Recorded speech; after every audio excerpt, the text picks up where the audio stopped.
So you looking for a good movie this Halloween to scratch that itch for some gore glutton on screen? Well then look no further, because your masterpiece is here. Let's talk about the Terrifier 2. Ho-ho!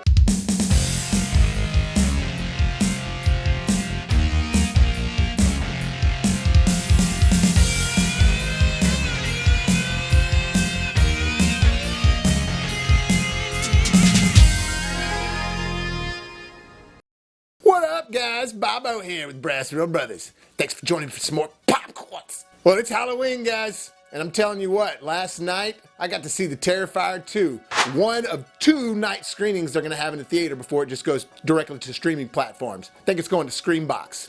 Man, I'm so glad I got to see this in the theater with fellow horror fans last night. It was phenomenal. So if you know anything about The Terrifier, the first film, written and directed by Damien Leone, I'm not sure how you pronounce it. If you've seen that movie, then you know exactly what you're getting into with this second one. You know that it's a specialized brand of horror that's not for everybody. In some ways, it's a comedy, a party, but it's not necessarily intended to be. It's not like they're throwing jokes at you left and right. It's just like, you know how Freddy's funny? This is the same way with Art the Clown. So, the Terrifier, the first one, let me just cover that one real fast. There was no real crazy plot line about it or anything like that. It was really just a demonstration of how awesome these guys can do special effects makeup and an introduction to an awesome horror icon, Art the Clown. So essentially, if you're looking for like Grindhouse style films with a ton of gore and an awesome new icon, a horror icon, then you'll like the Terrifier. And you'll love the Terrifier 2. These movies are not intended to be like highbrow or anything like that. And in fact, they're very much intended to be the opposite. It's a B movie. It's supposed to feel like a B movie. It's supposed to look like a B movie. And you're supposed to have that B movie fun.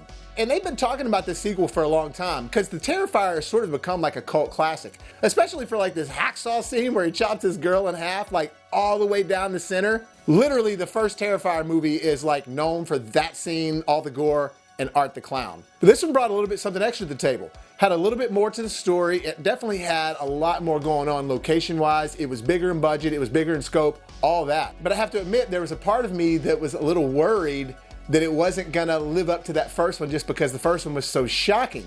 But this one did. This one blew it out of the water. In fact, I think that Damien Leone is like finally hit his stride with Art the Clown in this movie. Like, this is the best Art the Clown's been yet.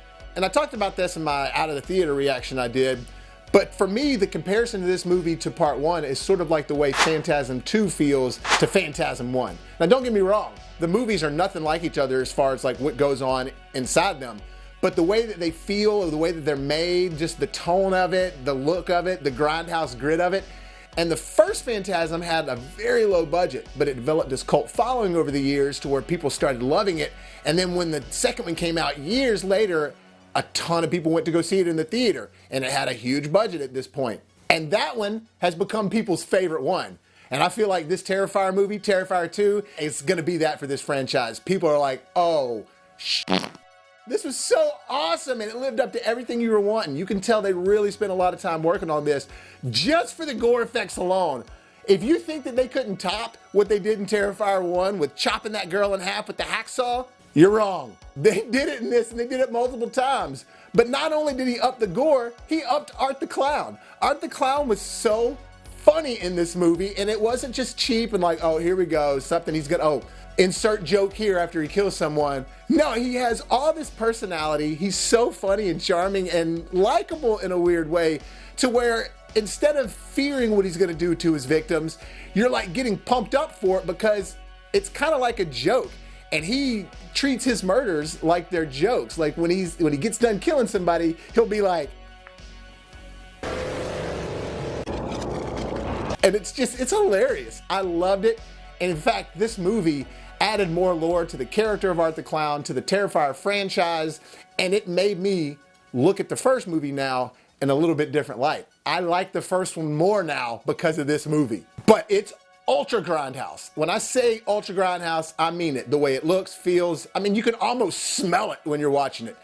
The music is super 80s feeling, but it's like, you know, the new 80s, new bands that are sounding like old 80s stuff. And in fact, they start the movie out with a song by The Midnight, which is one of my favorite bands of all time, and they're sort of underground. You know, they're not really super pop culture. So the fact that they're in this movie, it hit home with me. I felt a connection to it. But the movie itself really just feels like this awesome horror funhouse ride. It has all these crazy things like this fucked up dream sequence, a fucked up opening scene, a ton of fucked up kills, and they're gratuitous. I mean, they spent more time on the kills than I think anything. Well, I don't really say that because they spent a lot of time on other stuff. Oh, and also, the final girl in this movie, she's awesome. I loved her in it. She was a badass. She kind of looked like one of the Amazon women on Wonder Woman. That mixed with an angel. It's even got a cameo from the lead girl in Sleepaway Camp. It even had like this 80s aesthetic. Like when you're looking at the movie, it feels like you're watching an 80s movie that even maybe, it looks like they're in the 80s, but they're not. They have cell phones and all this stuff. It's hypnotic in a weird way. I loved it. Kind of like Giallo films are. They're hypnotic in a weird way, and you sort of can't turn away. They look like no other movie, almost otherworldly. And this definitely, you could tell Damien Leone loves Giallo. I mean, he's probably Italian, I would assume. There's definitely all kinds of odes to other horror movies in this, especially like this one kill scene where it was a shotgun to the head, just like they did in the movie Maniac. But the one thing that's gonna stand out for you, and I promise, and again, all the kills stand out, but this one, just remember the bedroom kill scene. It's hilarious, it's brutal, it's gruesome. The whole movie's like that. Like I said, I had a blast with it. My only small complaint about it is that it was a little long. I felt like it could have been tightened up just a little bit. It's 2.5 hours. Could have been closer to 2. I don't think it should have been shorter than 2, but maybe 2.5 was a little too long, or it was like 2:23. But that's just a small nitpick. Overall, this is an immediate cult classic for me. It's an amazing ride that adds to the lore of the Terrifier franchise and Art the Clown, and it's a B movie at its finest. So I give the Terrifier 2 a B. Because this is the epitome of a B horror film, a B Grindhouse horror film. Well, that'll do it for this for you guys. Thank you so much for clicking on this video, and hit that like button if you enjoyed it. And if you haven't done so already, hit that subscribe button so you can help us make it to the top. And as always, if life gives you lemons, make some hot, fresh popcorns.